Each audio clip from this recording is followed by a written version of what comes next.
नमस्कार, मैं अवनीश बरनवाल आपके सामने उपस्थित हूँ प्रेमचंद की कहानी नमक का दारोगा का चौथा भाग लेकर। अभी तक आपने पढ़ लिया है कि वंशीधर घर से अपने पिता के का आशीर्वाद लेकर और उनकी बातें सुनकर नौकरी के लिए निकल पड़े। नमक के विभाग में उनको नौकरी मिल गई। फिर अलोपीदीन को उन्होंने नमक गैर कानूनी तरीके से ले जाते हुए पकड़ लिया और उसके बाद आ, उन्हें कोर्ट तक ले गए। वहाँ पैसे का बल दिख गया और अलोपीदीन वहाँ से छूट गए। उन्हें बल्कि वंशीधर को ही दोषी करार दे दिया गया कि उन्होंने एक अच्छे आदमी को परेशान किया है। बाद में सस्पेंड कर दिया गया, उन्हें नौकरी से निलंबित कर दिया गया और वो घर आ गए। अब आगे इस प्रकार एक सप्ताह बीत गया। संध्या का समय था। बूढ़े मुंशी जी बैठे राम नाम की माला जप रहे थे। बुजुर्ग जो होते हैं वो अब चूंकि उनके जिम्मे और कोई काम है नहीं, शारीरिक बल उतना है नहीं कि वो कोई भारी काम कर सके, तो वो क्या करते हैं, बैठ के अपना माला हाथ में ले लिए और राम नाम जप रहे हैं। इसी समय उनके द्वार पर एक सजा हुआ रथ आकर रुका।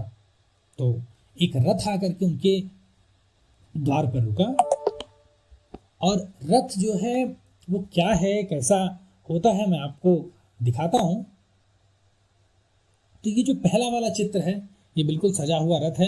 आपने फिल्मों में जो ऐतिहासिक फिल्में बनती हैं उनमें भी देखा होगा, टीवी सीरियल्स में देखा होगा। तो यहाँ जो है ये रथ है, लकड़ी के का बना हुआ होता है और पूरी सजावट उसकी होती है। आगे उसके दो घोड़े लगे होते हैं और कई जगहों पर जो ये तो राजा महाराजा भी इसको इस्तेमाल करते थे आने जाने के लिए कहीं। और जो रथ है उनमें कई जगह बैल भी प्रयोग किए जाते हैं। जो दाहिने वाला चित्र है उसमें सजाए हुए दो बैल हैं, पीठ पर इनके सजावट है, उनके गले में घंटी बंधी हुई है, सामने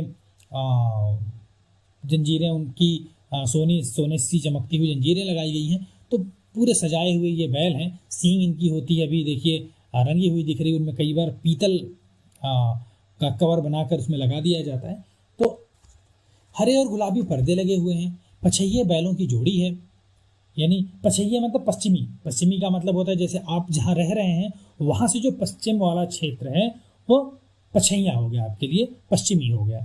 तो पछैये बैलों की जोड़ी मतलब जहाँ ये रह रहे होंगे वहाँ के पश्चिम के जो बैल रहे होंगे उनकी नस्ल अच्छी रही होगी, अच्छे सुंदर मजबूत बैल रहते होंगे। तो पछैये बैलों की जोड़ी थी। उनकी गर्दन में नीले धागे पड़े हुए हैं, सजाया गया है उनको, सींग पीतल से जड़े हुए हैं। कई नौकर लाठियां कंधों पर रखे हुए साथ थे। मुंशी जी अगवानी को दौड़े तो देखा पंडित अलोपीदीन है। झुककर दंडवत की और लल्लो चप्पो की बातें करने लगे। तो लल्लो चप्पो की बातें करना मतलब खुशामद करना। अब चूंकि उनके लड़के से गलती एक तरह की हुई है कि उन्होंने उनको कोर्ट तक भेज दिया, तो उनको खुशामद अरे दे। अगर व्यक्ति चूंकि वो बड़े आदमी हैं तो उनको प्रसन्न रखने में भी अपनी भलाई है, इसलिए वो जाकर के उनको खुश करने के लिए तरह तरह की बातें कर रहे हैं। क्या कह रहे हैं, हमारा भाग्य उदय हुआ जो आपके चरण इस द्वार पर आए। आप हमारे घर चले आए, हम तो बहुत भाग्यवान हैं, हम तो बहुत लकी अपने आप को समझ रहे हैं। आप हमारे पूज्य देवता हैं, आपको कौन सा मुंह दिखावें। आप तो देवता के जैसे हैं, लेकिन हम कैसे आपको मुंह दिखाएं। मुंह में तो कालिख लगी है। मुंह में कालिख लगने का मतलब, कालिख मतलब काला। जैसे दीपक जलता है या कोई चीज जल रही है तो उसका जो धुआं होता है वो कहीं सरफेस पे जाकर लग जाता है तो एक काला सा पाउडर से टच करने लग गया, वो कालिख होती है। तो हमारे चेहरे में कालिख लगी हुई है। कालिख लगने का मतलब बुरा काम किया हुआ है हमने। चेहरे में कालिख लगने का मतलब हम बुरा काम किए हुए हैं। क्या बुरा काम, कि भाई हमारे बेटे ने आपके साथ ऐसा व्यवहार किया। किंतु क्या करें, लड़का अभागा कपूत है। अभागा भाग्यहीन, अभागा ऐसे प्रयोग करते हैं किसी के लिए बुरा बोलने के लिए, उसको कपूत है। पूत मतलब पुत्र, कपूत मतलब कुपुत्र यानी बुरा पुत्र, यानी वो बहुत बुरा है। नहीं तो आपसे क्या मुंह छिपाना पड़ता है। ईश्वर निस्संतान चाहे रखे, निस्संतान नहीं संतान, संतान मतलब पुत्र, नहीं मतलब नहीं। भगवान चाहे तो पुत्र ही ना दे, हम बिना बेटे बेटियों के रह जाएं, लेकिन ऐसी संतान ना दे। हमें ऐसा बेटा नहीं चाहिए जो लोगों से ऐसे लड़के, आप जैसे व्यक्ति के साथ लड़कर आ रहा है। ये खुशामद कर रहे हैं, ये उनको खुश करने की कोशिश कर रहे हैं। अलोपीदीन ने कहा नहीं भाई साहब ऐसा ना कहिए। मुंशी जी ने चकित होकर कहा, ऐसी संतान को और क्या कहूं। अलोपीदीन ने वात्सल्यपूर्ण स्वर में कहा, वात्सल्य मतलब जिसमें पुत्र जैसा प्रेम हो, किसी व्यक्ति के लिए अपने बेटे के जैसा अगर प्रेम हो तो उसे वात्सल्य कहते हैं। तो उन्होंने वात्सल्यपूर्ण स्वर में कहा कुल तिलक, यानी कुल मतलब अपना खानदान, अपना परिवार, तिलक, तिलक माथे पर लगाते हैं, आपने देखा होगा। तो कुल तिलक, ये जो व्यक्ति है, तिलक क्या है, वो माथे पर लगाया जाता है, सबसे ऊंचा होता है, सबसे ऊंचा आपका माथा है वहां लगा हुआ है, यानी माथे की शोभा बढ़ा रहा है, आपकी शोभा बढ़ा रहा है। तो ये जो लड़का है आपका, ये आपका कुल तिलक है, आपके कुल की, आपके वंश की, आपके परिवार की शोभा बढ़ाने वाला है और पुरुषों की कीर्ति उज्जवल करने वाले। और पुरुष तो सारे होते हैं, लेकिन इतने अच्छे बहुत कम लोग होते हैं कि उनकी कीर्ति, उनका फेम हर जगह हो। तो पुरुषों की कीर्ति उज्जवल करने, उज्जवल मतलब सफेद, सफेद, सफेद का मतलब यहाँ क्या होता है, अच्छा, उज्जवल। पुरुषों की कीर्ति उज्जवल करने वाले लोगों की, पुरुषों की कीर्ति को और अच्छा बनाने वाले। संसार में ऐसे कितने धर्मपरायण हैं, धर्मपरायण मनुष्य हैं, यानी धर्मपरायण यानी अपने धर्म के लिए जान देने वाला, अपने धर्म पर अडिग रहने वाला। और यहाँ धर्म का मतलब क्या है, मैं आपको पहले बता चुका हूं। यहाँ उनका कर्म, जो उनकी ईमानदारी है, जो अपने पेशे के प्रति और अपनी सरकार के प्रति, जहाँ से वो पैसे ले रहे हैं तो वो कहते हैं कि हमें नमक हलाल बनना है, नमक हलाली करनी है। तो ऐसा व्यक्ति धर्मपरायण है, यानी वो कोई गलत काम नहीं करेगा। तो कितने लोग, वो कह रहे हैं कि ऐसे संसार में कितने मनुष्य हैं जो धर्म पर अपना सब कुछ अर्पण कर सकते, अर्पण कर देना, न्यौछावर कर देना, सेक्रीफाइस कर देना। कितने ऐसे लोग हैं जो अपने धर्म पर सब कुछ अपना सेक्रीफाइस कर सकते हैं। कितने लोग हैं का मतलब वो ये नहीं पूछ रहे हैं बताइए कितने लोग हैं गिनकर, वो ये कह रहे हैं कि ऐसे लोग कितने हैं, अर्थात नहीं है। जैसे हम बोले कि आजकल दुनिया में बेईमानी इतनी बढ़ गई है कि ईमानदार बचे ही कितने हैं, यानी बिल्कुल कम है या नहीं है। पंडित अलोपीदीन ने वंशीधर से कहा, दरोगा जी से खुशामद मत समझिए, यानी मैं आपको खुश करने की कोशिश नहीं कर रहा हूं। अलोपीदीन ने वंशीधर से कहा, क्यों? क्योंकि अलोपीदीन ही कह रहे हैं कि ये अपने कुल तिलक हैं और पुरुषों की कीर्ति उज्जवल करने वाले, बड़ी बड़ी बातें कह रहे हैं। तो कह रहे मैं आपको खुश करने के लिए नहीं कह रहा हूं, आपको खुश करने के लिए मुझे इतना कष्ट उठाने की जरूरत नहीं थी। कौन सा कष्ट? वो घर से अपने चल के इनके घर आए हैं, अगर ये चाहते बुलवा लेते तो इनको जाना पड़ता वहां, लेकिन वे खुद आए हैं। कह रहे हैं कि उस रात आपने अपने अधिकार बल से अपनी हिरासत में लिया था। कह रहे हैं कि उस रात, जिस रात नमक के बोरे लदे हुए मैं गाड़ियों को पार कर रहा था, आपके पास अधिकार था, उस अधिकार के बल से आपने मुझे अरेस्ट कर लिया था। किंतु आज मैं स्वेच्छा से, स्वेच्छा, स्व इच्छा, स्व माने अपनी, इच्छा मतलब इच्छा, विश, अपने विषय में आपकी हिरासत में आया हूं, आपके यहाँ अरेस्ट होने आया हूं। मैं अरेस्ट होने का मतलब क्या है ये आप अभी थोड़ी देर में समझ जाएंगे। मैंने हजारों रईस, रईस का मतलब भी अमीर होता है, बहुत पैसे वाला, हजारों रईस और अमीर देखे, हजारों उच्च पदाधिकारियों से, पद अधिकारी, पद माने पोस्ट, अधिकारी मतलब ऑफिसर, हजारों ऊंचे ऊंचे पोस्ट वाले ऑफिसर से मुझे काम पड़ा, किंतु परास्त किया तो आपने, परास्त करना मतलब हरा देना। लड़ाई ही तो एक तरह की हो रही थी, एक तरफ धर्म और दूसरी तरफ धन, यानी एक तरफ ऑनेस्टी और दूसरी तरफ पैसा, लेकिन ऑनेस्टी ने पैसे को हरा दिया। तो परास्त किया तो आपने, मैंने सबको अपना और अपने धन का गुलाम बनाकर छोड़ दिया। हर इंसान जो मुझसे टकराया मैंने उसको अपना गुलाम बना दिया। गुलाम बनाने का मतलब क्या? उसको पैसे देकर के मैंने जो काम चाहा वो काम करवा लिया। मुझे आज्ञा दीजिए कि आपसे कुछ विनय करूं, आप मुझे आज्ञा दीजिए, मुझे आदेश दीजिए तो मैं आपसे कुछ रिक्वेस्ट करूं। वंशीधर ने जब अलोपीदीन को आते देखा तो उठकर सत्कार तो किया, उनका स्वागत किया, किंतु स्वाभिमान सहित, अपना सेल्फ रिस्पेक्ट के साथ। ऐसा नहीं कि हमने बहुत बड़ी गलती की, हमें माफ कर दीजिए, नहीं। जैसा घर आने पर किसी मेहमान का स्वागत करते हैं वैसा ही। वो जानते थे, समझ गए थे कि ये महाशय मुझे और लज्जित करने आए हैं। नौकरी से तो हटवा ही चुके हैं, तो मुझे लज्जित करने के लिए, मुझे और जलाने आए हैं कि कैसा लग रहा है नौकरी से हटकर। तो ऐसा सोच करके वंशीधर ने क्षमा प्रार्थना नहीं की उनसे, ये नहीं किया कि हमें क्षमा कर दीजिए, हमसे गलती हो गई। क्षमा प्रार्थना की चेष्टा नहीं की, चेष्टा मैंने कोशिश, क्षमा प्रार्थना की कोशिश ही नहीं की, वरन बल्कि उन्हें अपने पिता की ठकुर सुहाती, एक शब्द ठकुर सुहाती, ठाकुर ठाकुर यानी स्वामी मान लो, सुहाती मतलब अच्छी लगने वाली। तो ऐसी बात जो अपने मालिक को या जो आपसे बड़ा है, जो आपका अधिकारी है, आपका बॉस है, उसके सामने उसको अच्छी लगने वाली बात कहते हैं, चाहे वो भले ही झूठ झूठ आप बोल रहे हो, तो वो ठकुर सुहाती है।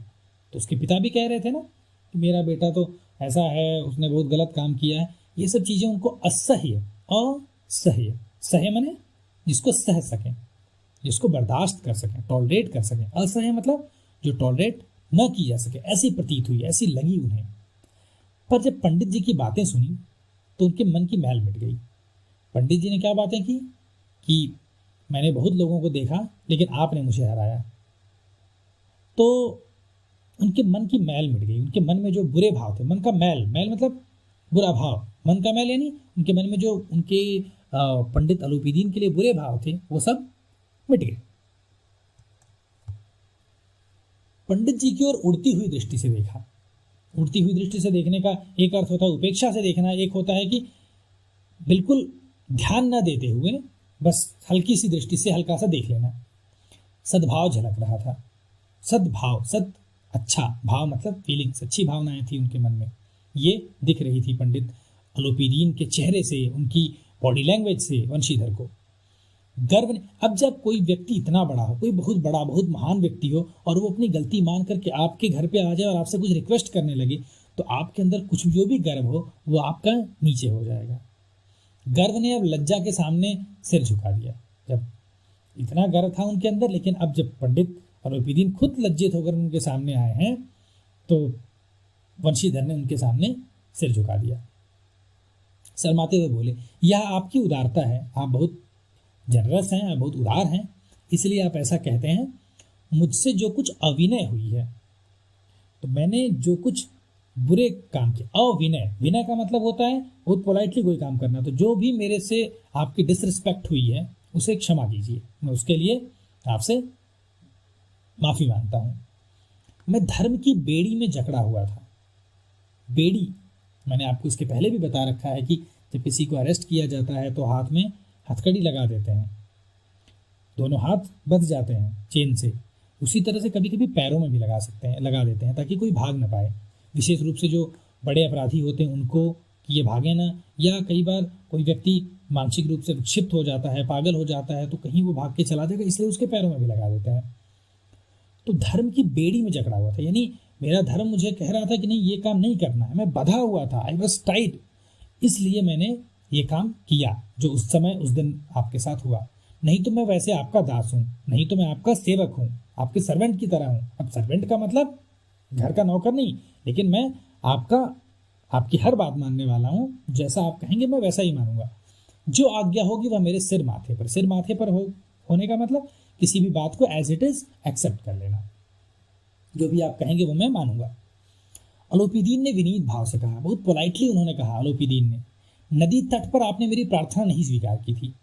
नदी तट पर, उस नदी के किनारे मैं आपसे बोलता रहा कि इतने पैसे ले लीजिए और मान जाइए, आपने एक्सेप्ट नहीं की मेरी रिक्वेस्ट, लेकिन आज आपको एक्सेप्ट करनी पड़ेगी। वंशीधर बोले, मैं किस योग्य हूँ, मैं क्या कर सकता हूँ, मेरे अंदर कोई योग्यता, कोई एबिलिटी नहीं है, किंतु जो कुछ सेवा मुझसे हो सकती है, लेकिन जो भी सेवा, जो भी सर्विस मैं कर सकता हूँ उसमें त्रुटि ना होगी। त्रुटि मतलब एरर, भूल, गलती, उसमें मैं कोई कमी नहीं करूंगा। अलूपीदीन ने एक स्टाम्प लगा हुआ पत्र निकाला और उसे वंशीधर के सामने रख कर बोले, स्टाम्प, जब किसी व्यक्ति के स्टेटमेंट को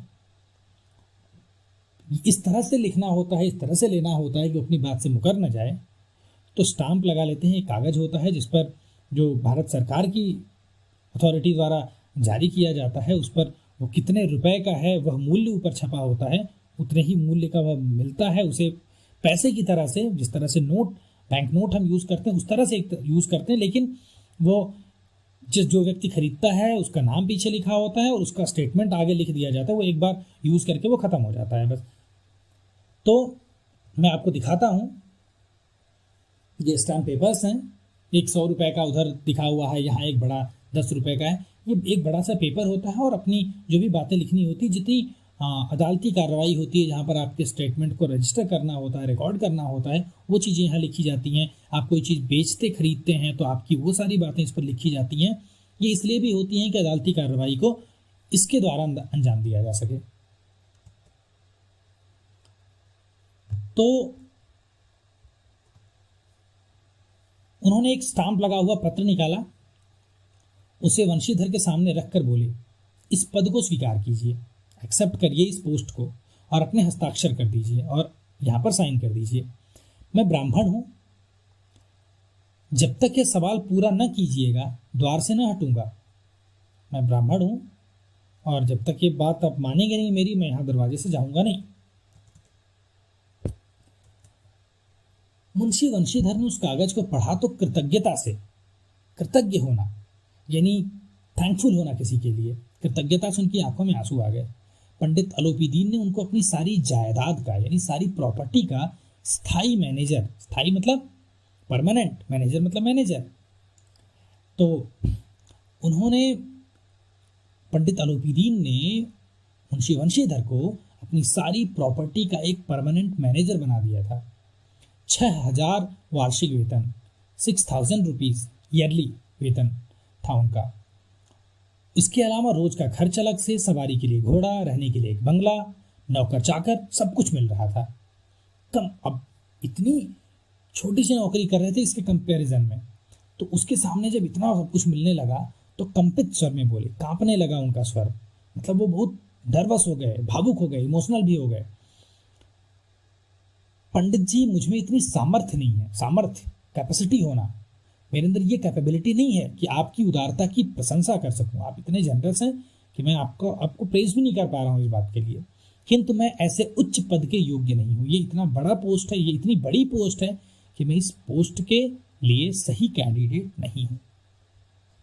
अलोपीदीन हंसकर बोले, मुझे इस समय एक अयोग्य मनुष्य की ही जरूरत है। वे चाहते हैं उन्हें अपने यहाँ, इसलिए वो कह रहे हैं कि तुम अयोग्य हो, तुम्हारे अंदर कोई एबिलिटी नहीं है तो कोई बात नहीं, मुझे वैसी एबिलिटी वाला आदमी चाहिए भी नहीं, मुझे तुम्हें चाहिए। वंशीधर ने गंभीर भाव से कहा, यूं मैं आपका दास हूं, वैसे तो मैं आपका सेवक हूं। आप जैसे कीर्तिवान, आपका इतना कीर्ति, फेम, आपका इतना यश है, इतनी फेम है, ऐसे आप सज्जन हैं, ऐसे पुरुष की सेवा करना मेरे लिए सौभाग्य की बात है, मेरे लिए बहुत बड़े, मेरा सौभाग्य है, मेरा गुड लक है ये कि मुझे आपकी सर्विस करने का मौका मिला। लेकिन मुझ में न विद्या है, न तो मुझे नॉलेज है, न बुद्धि, न तो इंटेलिजेंस है मेरे अंदर, वैसी विट है, न वह स्वभाव, और न तो ऐसा बिहेवियर है जो इन सब त्रुटियों की पूर्ति कर देता है। मेरे अंदर बहुत सारी कमियां हैं, उन सारी कमियों को पूरा करने के लिए जो चीज़ें होनी चाहिए वो भी मेरे पास नहीं है, न नॉलेज है, न विट है, न बिहेवियर मेरा अच्छा है। ऐसे महान कार्य के लिए ये जो काम आप दे रहे हैं, अपनी पूरी प्रॉपर्टी का एक मैनेजर बना रहे हैं, उसके लिए एक बड़े मर्मज्ञ अनुभवी मनुष्य की जरूरत है। मर्मज्ञ जो बहुत डीपली किसी बात को जानता हो, अनुभवी, एक्सपीरियंस्ड हो, ऐसे मनुष्य की जरूरत है। मैं ये काम नहीं कर पाऊंगा। तो एक तरफ देखिए कि वंशीधर अपनी ऑनेस्टी एक जगह दिखा चुके हैं, अलोपीदीन वहां जाकर के अपनी कि वो करप्शन में भी लिप्त हैं ये वो शो कर चुके हैं, लेकिन आखिर में आकर के उन्हें रियलाइज होता है कि नहीं, हम गलत थे और ये बहुत ईमानदार आदमी, उसे अपनी सर्विस में लेने के लिए उनके यहाँ आए हुए हैं। अलोपीदीन ने कलमदान से कलम निकाली, कलमदान जिसमें पेन होल्डर, जिसमें कलम रखी जाती है, उसे वंशीधर के हाथ में देकर बोले, न मुझे विद्वत्ता की चाह है, न मुझे कोई विद्वान चाहिए बहुत जिसके अंदर ज्ञान हो, न एक्सपीरियंस चाहिए अनुभव की, न मर्मज्ञता की, न तो किसी चीज को डीपली जानने वाले की जरूरत है, न कार्य कुशलता की, और न तो मैं कार्य कुशल जो अपने काम को अच्छे से कर पाए, न तो मुझे इन सारी चीजों की जरूरत नहीं है। क्यों? क्योंकि मैं इन गुणों के महत्व को खूब पा चुका हूं, मैं इन सारे गुणों को इसके पहले देख चुका हूं। अब सौभाग्य और सुअवसर ने, सौभाग्य क्या, मेरा अच्छा भाग्य था, और सुअवसर, इतना अच्छा ये अपॉर्चुनिटी ऐसी है, ऐसा मुझे मोती मिल गया है। मोती मतलब पर्ल। तो जब कोई व्यक्ति बहुत अच्छा होता है, गुणवान होता है, तो उसको मोती हीरे से तुलना करते हैं, मोती से तुलना करते हैं। तो आप एक मोती हैं जिसके सामने योग्यता और विद्वत्ता की चमक फीकी पड़ जाती है, जो इतना अच्छा है कि उसको योग्य होने या विद्वान होने की जरूरत ही नहीं है। यह कलम लीजिए, अधिक सोच विचार न कीजिए, दस्तखत कर दीजिए। दस्तखत माने हस्ताक्षर, साइन कर देना।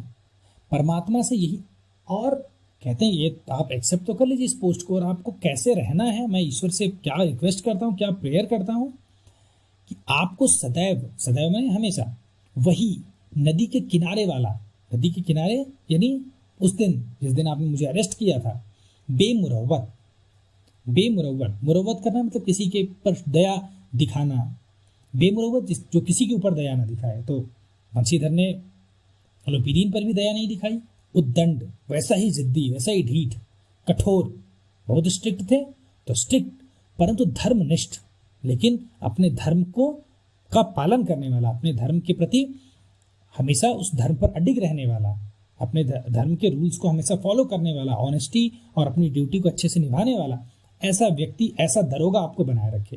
यानी जैसे आप थे वैसे ही रहे। ऐसा नहीं कि इतना बड़ी प्रॉपर्टी का मैंने आपको मैनेजर बना दिया तो आपका वो ईमान डगमगा जाए। मैंने ये वो डायरेक्टली नहीं कह रहे हैं, लेकिन कह रहे हैं कि मैंने इस पोस्ट के लिए इसीलिए चुना है क्योंकि आप जैसा ईमानदार व्यक्ति मुझे दूसरा नहीं दिखा। वंशीधर की आंखें डबडबा आई, उनकी आंखों में आंसू आ गए, खुशी के आंसू आ गए। हृदय के संकुचित पात्र में इतना एहसान न समा सका। एहसान, अब उन्होंने इनके ऊपर इतना एहसान कर दिया था, उपकार कर दिया था, इतनी बड़ी नौकरी उन्हें दे रहे हैं, इतने सारे, इतनी अच्छी सैलरी और इतनी सुविधा वाली, तो इस एहसान, यह एहसान उनके मन में नहीं समा सका। मन में नहीं समाने का मतलब हृदय के संकुचित पात्र में, संकुचित मतलब छोटा, पात्र में बर्तन, हृदय के छोटे बर्तन में ये फीलिंग्स नहीं समा पाई। तो क्या हुआ, वो जो फीलिंग्स थी वो आंखों के रास्ते आंसू बन के निकल गई। यानी जब वो फीलिंग्स मन में नहीं वो समेट पाए तो उनकी आंखों में आंसू आ गए। इतने ज़्यादा वो खुश हो गए इस बात से। एक बार फिर पंडित जी की ओर भक्ति और श्रद्धा की दृष्टि से देखा, बड़ी रिस्पेक्ट से उनकी तरफ देखा, एकदम श्रद्धा के साथ, यानी जिस व्यक्ति की पूजा की जा सके, इतना महान जो हो, और कांपते हुए हाथ से मैनेजरी के कागज पर हस्ताक्षर कर दिए, और जो स्टाम्प पेपर उन्होंने दिया था उस पर उन्होंने सिग्नेचर कर दिया, यानी उन्होंने वो पोस्ट एक्सेप्ट कर ली। अलोपीदीन ने प्रफुल्लित होकर उन्हें गले लगा लिया। अलोपीदीन बहुत खुश हुए और उन्होंने उन्हें गले लगा लिया। इस तरह से आदर्शोन्मुख यथार्थवाद मैंने शुरुआत में बात की थी, आखिर में एक हैप्पी एंडिंग देते हुए, एक अच्छा अंत देते हुए प्रेमचंद ने इस कहानी को समाप्त किया है। ये दिखाने की कोशिश की जा रही है कि सत्य कितना भी संघर्ष करे, शुरुआत में हो सकता है कि उसे परेशान होना पड़े, लेकिन आखिर में विजय उसी की होती है जो धर्मनिष्ठ होता है, जो कर्तव्यनिष्ठ होता है, जो सत्य के मार्ग पर चलता है, वही व्यक्ति अंततः विजयी होता है। लोग उसी को बड़ा मानते हैं। ये लिखने का, ये बताने का यह भी आशय होता है कि समाज से ये मूल्य कहीं हट न जाए। अगर लगातार ये चीज़ें आप देखते रहेंगे कि जो व्यक्ति चालाकी कर रहा है, जो व्यक्ति गलत काम कर रहा है, वही आगे बढ़ रहा है, तो लोग ईमानदारी के रास्ते पर नहीं जाएंगे और फिर हमारा पूरा समाज खत्म हो जाएगा। हम न किसी पर विश्वास कर सकेंगे, न तो कोई व्यक्ति ईमानदार रह जाएगा, न तो सच्चाई और किसी की सहायता करने जैसे गुण हमारे समाज में बचेंगे। तो इन सारे गुणों के बिना एक अच्छा समाज, मानव समाज कम से कम नहीं हो सकता है। तो मैं आशा करता हूं कि आप इसे समझे होंगे, और अगर आप नहीं समझे, कहीं भी कोई परेशानी है तो आप मुझसे पूछ सकते हैं। मैं आपके जहाँ तक संभव होगा आपकी समस्याओं का मैं समाधान करूँगा। तब तक के लिए विदा लेता हूँ। नमस्कार।